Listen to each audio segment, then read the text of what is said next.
কাশ্মীরের চেয়েও করুণ পরিণতি হবে এই পশ্চিমবঙ্গে। মুর্শিদাবাদ ছেড়ে মালদায় চলে আসা, এটা তো কাপুরুষতা।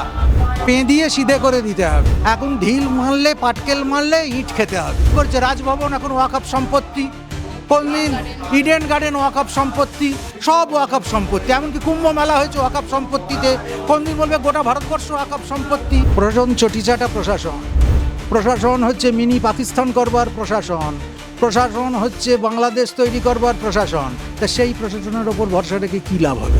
মহারাজ, এই মুহূর্তে আমরা যদি সার্বিকভাবে মুর্শিদাবাদ বা মালদার চিত্র দেখি, কিছুদিন আগে মালদা যেমন একদম খবরের শিরোনামে ছিল মোথাবাড়ি, সেখানে দাঁড়িয়ে মুর্শিদাবাদ ঠিক একইভাবে ওয়াকফ আইন বিরোধিতায় যে ঘটনার পরিস্থিতি হচ্ছে, এখনো পর্যন্ত 100-র বেশি মানুষকে গ্রেফতার করা হয়েছে, নিহত হয়েছেন এবং বহু হিন্দুরা মুর্শিদাবাদ ছেড়ে প্রাণ ভয়ে মালদায় চলে আসছেন। এই বিষয় নিয়ে কি বলবেন? মুর্শিদাবাদ ছেড়ে মালদায় চলে আসা, এটা তো কাপুরুষতা। এখানে যোগ্য জবাব দিতে হবে, পেঁদিয়ে সিধে করে দিতে হবে। যখন হিন্দুরা নিজেদের হাতে অস্ত্র তুলে নেবে, সেদিন এর যথাযথ বিচার হয়ে যাবে। পালিয়ে কেউ বাঁচতে পারবে না। আমরা বাংলাদেশ থেকে পালিয়ে পশ্চিমবঙ্গে এসেছি, পশ্চিমবঙ্গ থেকে পালিয়ে কোথায় যাব? বঙ্গোপসাগরে যাব নাকি? ফলে এখন পালানোর কোনো সিন নেই। এখন ঢিল মারলে, পাটকেল মারলে ইট খেতে হবে। আমাদের প্রত্যেকটা দেবদেবী সশস্ত্র, আমাদের কোনো দেবদেবী নিরস্ত্র নয়। অতএব প্রতিটি ঘরে ঘরে অস্ত্র রাখতে হবে, প্রত্যেকটা মা বোনকে এগিয়ে আসতে হবে, প্রত্যেকটা যুবককে এগিয়ে আসতে হবে। স্বধর্মে নিধরংসেহ পরধর্ম ভয়াবহ। নিজের ধর্ম রক্ষার জন্য, নিজেদের মা বোনদের ইজ্জত রক্ষার জন্য, নিজেদের কৃষ্টি, সংস্কৃতি, ঐতিহ্য, পরম্পরা তাকে রক্ষা করবার জন্য যতদূর যেতে হয় আমরা ততদূরই যাব। এবং হিন্দু সমাজ ধীরে ধীরে একত্রিত হচ্ছে। হিন্দুরা বুঝতে পারছে যে দীর্ঘদিন এই সেকুলার রাজনীতি করে, সেকুলারিজম করে, এই ধর্ম সমন্বয়ের ভেগ বার্তা দিয়ে কি সর্বনাশ আমরা করেছি।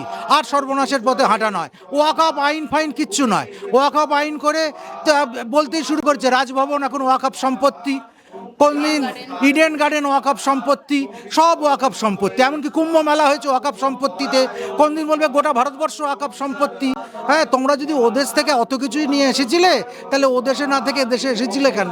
অতএব ওই সমস্ত কথায় কোনো বিশ্বাস নেই। এখন যে এগিয়ে আসবে তাকে প্যাদানি খেতে হবে। কিন্তু তারা যেটা বলছেন যে বাড়িঘর পুড়িয়ে দেওয়া হচ্ছে, ট্যাঙ্কে বিষাক্ত পদার্থ দিয়ে দিচ্ছে, বিষ দিয়ে দেওয়া হচ্ছে, তারা প্রাণ ভয়ে বেরিয়ে আসছেন, তারা প্রশাসনের ওপর ভরসা রাখতে পারছেন না এই মুহূর্তে। প্রশাসনের উপর ভরসা রাখার তো কথাও নয়, কারণ প্রশাসন তো দলদাস প্রশাসন। প্রশাসন চটিচাটা প্রশাসন। প্রশাসন হচ্ছে মিনি পাকিস্তান করবার প্রশাসন। প্রশাসন হচ্ছে বাংলাদেশ তৈরি করবার প্রশাসন। তা সেই প্রশাসনের ওপর ভরসা রেখে কী লাভ হবে? অতএব প্রশাসনের ওপর যারা ভরসা রাখতে পারছে না, তারা যে ভুল করছে সে কথা নয়। আসলে হিন্দুদের এককাট্টা হতে হবে। হিন্দুরা যদি এখনও এককাট্টা না হয়, বাংলাদেশে যেরকম অবস্থা হচ্ছে, কচুকাটা করা হচ্ছে, খুন হচ্ছে, ধর্ষণ হচ্ছে, জখম হচ্ছে, ইতিমধ্যে এখানে শুরু হয়ে গেছে, সেটা আরও প্রসারিত হবে।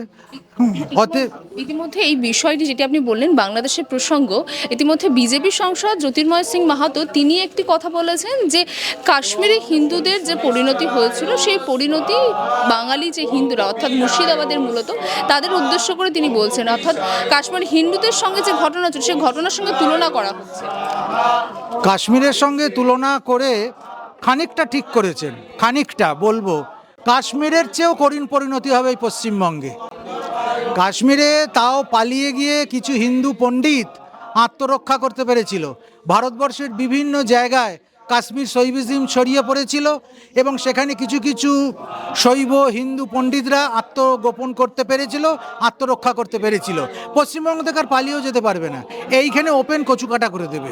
হ্যাঁ, না হলে প্রকাশ্য রাস্তার ওপরে গৈরিক ধ্বজ খুলে ফেলছে, সেটা আমরা একেবারে বিনা প্রতিবাদে দেখতে পাচ্ছি। এবং সেইখানে প্রশাসন উপস্থিত রয়েছে, পুলিশ নীরব রয়েছে। পুলিশ যেখানে নীরব, প্রশাসন যেখানে নীরব, শাসক যেখানে নীরব, সেখানে এই রাক্ষসীর রাজত্বে আমাদের এর চেয়ে বেশি আর কী হবে? অতএব এখনই এর প্রতিবিধান করবার ব্যবস্থা করতে হবে। বাংলা হান্টের আরও খবর দেখতে নজর রাখুন। বাংলা খবর মানেই বাংলা হান্ট।